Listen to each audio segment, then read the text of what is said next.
Muito boa tarde você, boa noite, você, bom dia, você que está nos acompanhando, que está assistindo, que está ouvindo esse material. Seja bem-vindo a mais uma edição do VEPcast, um podcast diferente de tudo aquilo que você já viu. É um momento em que os seus advogados estão na mesa, conversando, falando sobre questões jurídicas, sobre atualidades, sobre negócios, falando sobre aquilo que interessa ao mundo que nós atendemos, as empresas. E hoje, pessoal, a gente tem uma rodada de conversas muito interessante, porque a gente trouxe para esse momento os profissionais que fazem parte do time, para que você, que tanto nos acompanha, que confia no nosso trabalho, que acompanha o nosso conteúdo, possa saber um pouquinho mais sobre esses profissionais, entender um pouquinho da nossa prática. E hoje, gente, estamos aqui recebendo a Karine. Seja bem-vinda, Karine. Obrigada, é um prazer estar aqui. Karine, que é a nossa head de contratos lá do escritório, né? Uma área que é tão importante para as empresas. Karine, fala um pouquinho de você. Trabalhas há muito tempo já com contrato, né? Sim, com certeza. Eu sou advogada há 13 anos e desde o início da minha atuação sempre trabalhei com contratos e é uma área que eu gosto muito de atuar. Bacana, bacana. Contratos, afinal de contas, eu acho que quando eu penso em contratos, na verdade, mesmo sendo advogado, eu acho que essa reflexão é importante, né? Absolutamente todas as relações humanas são contratos, né? Quando alguém aceita alguma coisa, quando alguém propõe algo, quando se compra algo, a gente está estabelecendo contratos. Então, contratos é a vida humana em tudo, né? É verdade, o contrato está previsto no dia a dia e de todas as pessoas, não só das empresas, né? As pessoas físicas também. E é uma ferramenta muito importante, né? A gente sabe que é necessário que sejam elaborados bons contratos aí para minimizar riscos que possam auxiliar aí nas negociações. Bacana. E falar de contratos, automaticamente, você até já mencionou, né? Pessoa física, se para pessoa física isso é importante, imagina no ambiente corporativo, né? A gente vivencia muito na prática, né, a importância dos contratos e quanto contratos bem elaborados, bem redigidos, bem amarrados, como a gente até brinca às vezes, são fundamentais para o sucesso dos negócios, né? Mas traz para mim uma perspectiva, Karine, compartilha aqui com o pessoal. Na tua visão, todas as situações jurídicas, elas demandam um contrato? Precisam de um contrato para tudo? Dentro de uma empresa, esse contrato para tudo, quando a gente usa, ele tem um caráter conservador? Traz um pouquinho desse panorama. Ótima pergunta. Na verdade, assim, a gente sempre tem que pensar no contrato como um mapeamento de risco, né? Então, eu preciso primeiro entender qual que é o objeto dessa contratação para mapear os riscos envolvidos naquela situação. Eu acho que a gente pode dizer o seguinte: quanto maior o risco envolvido, quanto mais complexa a negociação, quanto mais dúvidas aquela situação pode gerar, maior a necessidade de eu ter um contrato por escrito, né, para garantir aí algumas cláusulas que sejam necessárias para aquela situação. Agora, se eu estiver diante de uma situação mais simples, vou dar um exemplo, né? Uma compra e venda de um produto em que o pagamento é feito à vista, né? A entrega do produto também é feita no mesmo ato. Veja, eu já não tenho risco, por exemplo, de uma inadimplência, de não receber, porque eu já recebi o valor do produto, né? O vendedor. O comprador também já recebeu o produto, então ele também não tem esse risco de não receber o produto. Então, numa situação menos complexa, talvez não haja necessidade de formalizar um contrato por escrito. Agora, situações mais complexas, um pagamento a prazo, por exemplo, uma prestação de serviços, que eventualmente eu tenha que definir qual que é o escopo, o que está incluído no serviço e também o que não está incluído no serviço, que também é importante, né? São situações que podem ser incluídas num contrato para trazer mais segurança para as partes, né? Eu vejo que essa análise ela é fundamental para a gente fazer uma seleção, né? Dos casos em que precisa-se de um contrato, que um contrato se faz necessário, e até para eliminar as hipóteses em que um contrato, vamos lá, a intervenção de um contrato pode prejudicar o negócio. Perfeito, né? Perfeito. Tem que analisar cada situação, né? Qual que é o escopo ali. Muito legal. E isso surge muito fruto da maturidade do profissional, eu acho, sabe? Porque habitualmente a gente vê, especialmente profissionais que não têm essa cancha da prática de vivenciar o mundo corporativo, não, tudo joga um contrato, faz assinar. Né? Até em operações de investimento que a gente vivencia lá no escritório, né? A gente já teve muitos clientes, muitas empresas que chegaram até nós com esse sentimento do, não, se eu vou falar sobre a minha empresa, eu preciso assinar um contrato antes. Sim. Quando, na verdade, nem sempre o contrato merece ser atravessado na mesa, né? Pode ser uma burocracia desnecessária em alguns casos, né? Então, por isso a importância de sempre analisar cada situação. Legal, essa visão acho que é importantíssima. Até porque dessa forma a gente dimensiona riscos, a gente entende a aplicabilidade, né? Você mencionou ali do comércio, né? Da compra e venda. E é interessante observar isso, melhor dizendo, porque mesmo nessas hipóteses, a inexistência de um contrato não deixa as partes desassistidas, né? Perfeito. Desamparadas. Tem a lei. Sim, a lei. Tem a lei que traz algumas questões já fixadas, então em algumas situações talvez não seja necessário, né, a elaboração de um contrato. Muito legal, extremamente valiosa essa visão, sem dúvida nenhuma. Mas a gente sabe, e aqui eu preciso fazer esse destaque, que o amigo Google está disponível. Sim. E a gente luta contra, né, aquela vozinha que diz assim, pegue do Google. Pega um modelão, né? Pega um modelo da internet. Fala um pouquinho sobre isso pra gente, sobre como é a tua vivência como head de contratos, e essa eterna disputa, esse eterno cabo de guerra com a pessoa que pensa, poxa, na internet eu consigo a mesma coisa. Sim. Né? Como é que é? Tem um modelão de contrato que cabe pra tudo? Não, com certeza a gente não tem um modelo universal de contrato ainda, né? E eu gosto de falar também que, assim, o modelo por si só, a gente não pode achar que ele é o vilão, né? Um modelo de contrato, ele é muito útil e altamente indicado, principalmente para as empresas, né? Se ela tem ali um determinado serviço que ela vende, um produto que ela vende, é muito importante que ela tenha um modelo, mas que seja um modelo que foi elaborado para a situação específica dela. Legal. Então, eu sou um prestador de serviços. Obviamente que é altamente indicado que você crie um modelo padrão de contrato, para que você tenha ali, possa até facilitar teu dia a dia, né? Mas é importante que seja elaborado para aquela situação, olhando para aquele escopo de serviço, né? Eventualmente colocando ali os detalhes daquela contratação, para que possa trazer maior segurança. E outra coisa que eu acho que é muito importante, que às vezes as pessoas acabam não se atentando, né? Quando você pega um modelo ali na internet, além de não estar específico para o teu caso, ele não sabe quem que você é na contratação. Claro. Será que eu sou o contratante ou o contratado? Isso muda toda a regra do jogo, né? Muda tudo, porque obviamente cada uma das partes vai incluir cláusulas no contrato que possam resguardar os seus direitos. Então, se eu sou o contratante, eu vou pensar naquele contrato, eu vou pensar naquelas cláusulas que possam favorecer o meu cliente, que é o contratante. Agora, quando ele é o contratado, né? Aí, obviamente, as regras podem ser outras, né? E esse raciocínio faz muito sentido na minha visão também, porque eu olhar para o contrato com o chapéu do cliente não significa eu estar olhando com uma visão abusiva que vai prejudicar a outra parte, né? Significa eu estar construindo um documento que resguarde o cliente em uma hipótese futura, remota, né, de alguma inconveniência sobre o contrato. Eu acho que isso é fundamental. E eu fico fascinado com essa tua frase de que o modelão não é um vilão. Acho que ele é muito bom. Né? Não é um vilão e, pelo contrário, na verdade, ele otimiza tempo, né, pelo que você fala. Com certeza. Né? Ele traz para as empresas uma perspectiva de que, para operações idênticas, para situações iguais, sim, por que eu precisar elaborar um novo documento? Mas para isso uma gestão de contrato eficiente é muito importante, né? Com certeza, né? Altamente indicado ter uma gestão de contratos, porque a gestão, ela, na verdade, ela acompanha o contrato do início até o fim dele, né? Então, se estão sendo cumpridas as etapas, as obrigações, né? Principalmente se eu estou diante de alguma situação que tem etapas diferentes, por exemplo, e às vezes passa por setores diferentes dentro de uma empresa.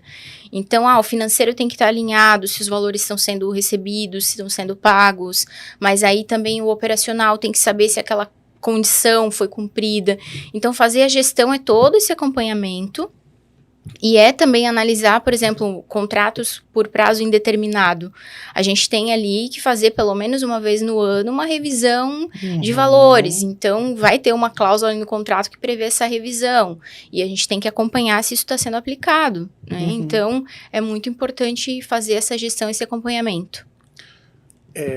A figura da gestão de contratos, eu acho que ela é fruto de uma visão mais moderna do mundo corporativo, uma visão até mais recente, que olha para o contrato não mais como um instrumento engessado, imóvel, né? No passado se falava assinou o contrato, parece que escreveu na pedra. Não tem como mudar, né? Não muda mais. né? Hoje, essa visão, que eu acho que é fruto até de uma maturidade jurídica que a gente leva para os nossos clientes e que, enfim, o jurídico tem traduzido isso dentro do mundo corporativo, graças a muito esforço, ela traz a perspectiva de que um contrato ele precisa ser assinado de forma regular e monitorado, né? Essa é a gestão do contrato, então. Exatamente. Né? Essa atenção continuada ao contrato.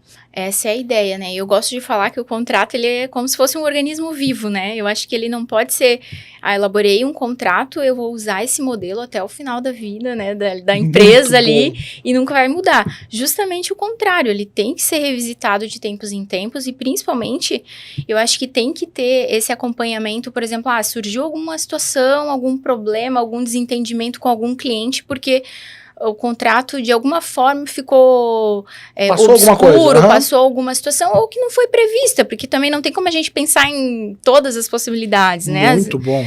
O dia a dia que vai mostrar, às vezes, isso. Então, o cliente trazendo, olha, eu tive uma situação aqui em que rolou uma dúvida, ficou uma situação, acho que vamos incluir, então, uma cláusula para proteger isso, para que não seja algo que venha acontecer com outros clientes.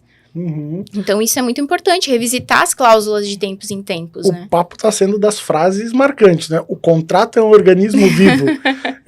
Esse já é um corte maravilhoso. Né? E isso é muito bom, porque o contrato ele se faz aprendendo com a situação. Perfeito. Né? Existe um escopo que você destaca bem ali para nós, que é um escopo de segurança jurídica, que todo o contrato ele precisa nascer com isso, sem dúvida nenhuma.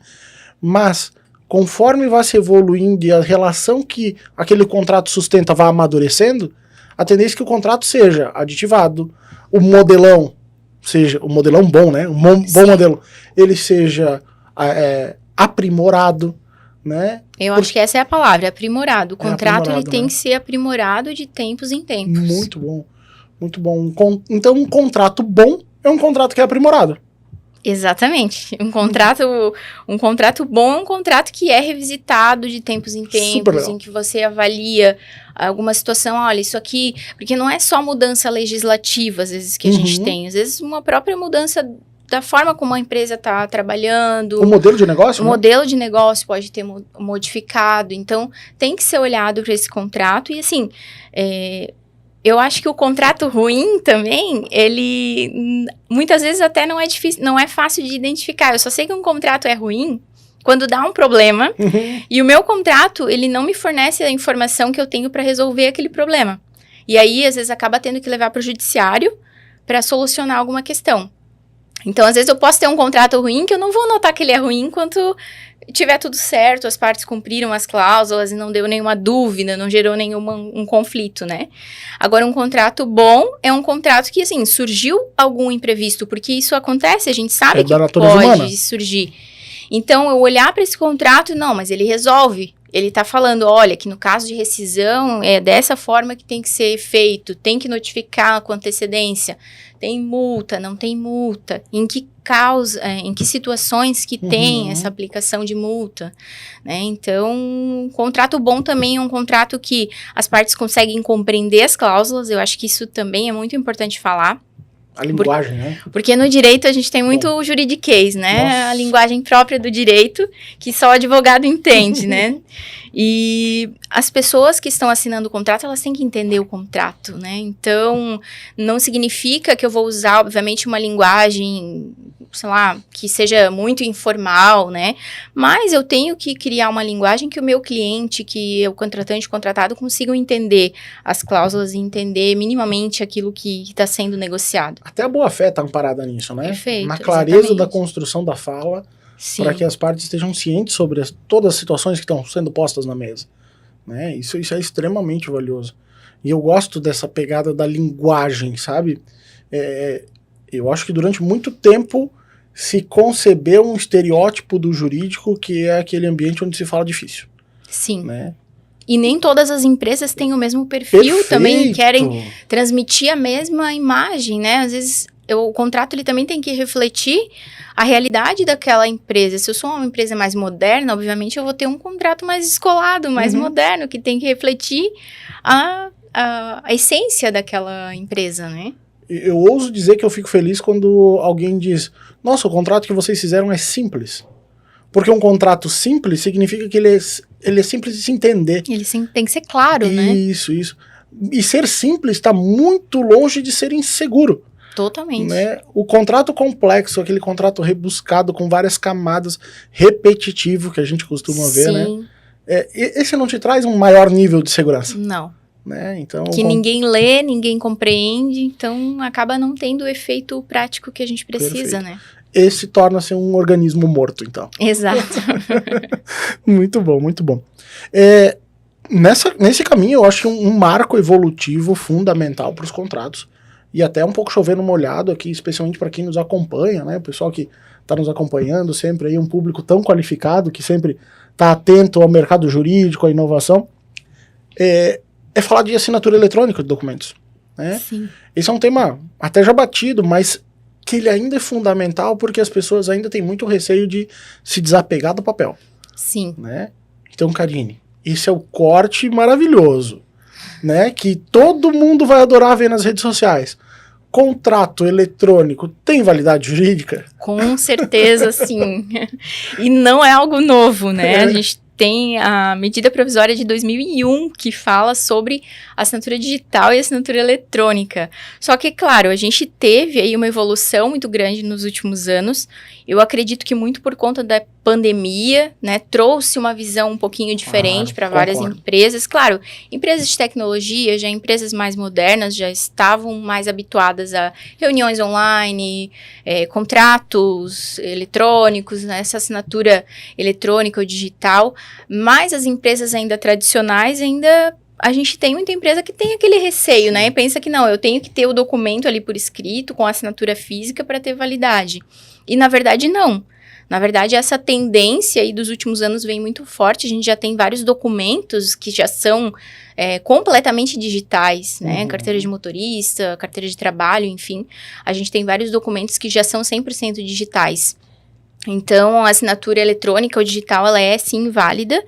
E hoje a gente tem várias plataformas, empresas que se especializaram nisso e que trazem plataformas boas, tanto para assinatura quanto para gestão, para fazer a gestão desses contratos. Então, é algo que realmente reduz a burocracia e se torna muito mais prático no dia a dia aí para assinar eletronicamente ou digitalmente, quem tiver o certificado, né? Então, isso é muito importante. Sem dúvida, leva a empresa para um novo patamar, né?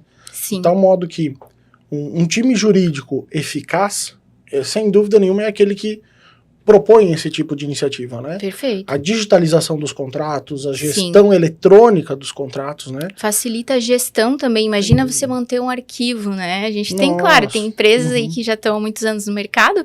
Com certeza, todas elas têm aí uma sala de arquivo ainda de documento e de contrato físico, né? Então, que acaba se tornando um problema depois. Então, fazer essa gestão eletronicamente é muito mais fácil. Com certeza, com certeza. E segura, né? E segura, né? Segura, com certeza. Concordo demais contigo. Pra gente deixar pro nosso público que está nos ouvindo, está nos vendo, aquela mensagem definitiva. Como saber se o meu contrato é bom o suficiente para mim? Tem um segredo? Tem uma receita para isso? Então, eu acho que, não vou dizer que tem uma receita de bolo, né, mas eu acho que tem alguns indicativos aí que a gente pode ter. Se o contrato ele é bom, se o contrato ele olhou para o teu escopo, né, para tua negociação, para tua empresa, ele olhou se você é o contratante, se você é o contratado, analisou as peculiaridades do teu caso, se é um contrato que está redigido de uma forma que você, contratante ou contratado, consegue compreender as cláusulas, é um contrato bom, né?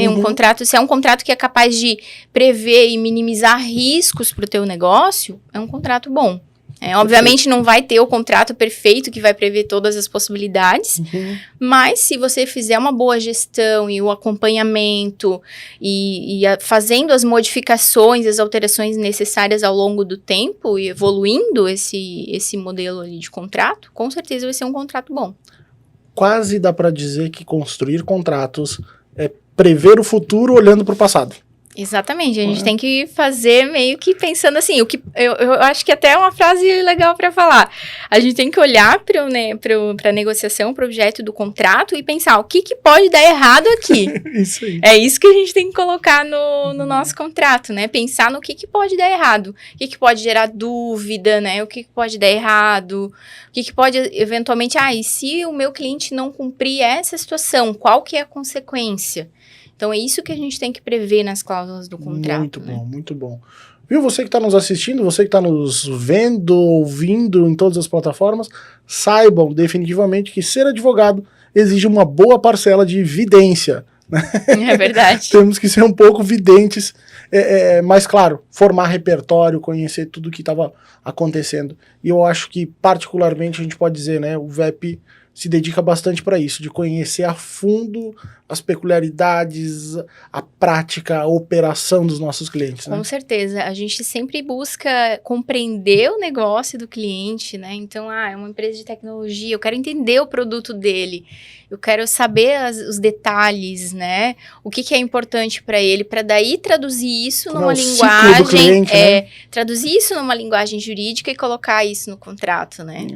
Quantas vezes, né, para fazer um contrato de indústria, por exemplo, a gente já foi lá na fábrica, de entender Sim. a operação, de ver a linha de produção, né, para fazer software. Quantas vezes a gente testa o software do cliente, né? A gente testa, porque tem que ter essa experiência para entender o que poderia dar errado ali, o que pode gerar dúvida do cliente, Muito né? bom. Porque se gerar dúvida para a gente, pode gerar uma dúvida para o cliente. Então, é algo que precisa ser colocado ali no contrato. Maravilha. Karine, obrigado de verdade pelo teu tempo, obrigado pela disponibilidade de a gente estar conversando, falar um pouquinho para nossa audiência sobre esse mundo gigante dos contratos. Daria para a gente conversar aqui horas e horas.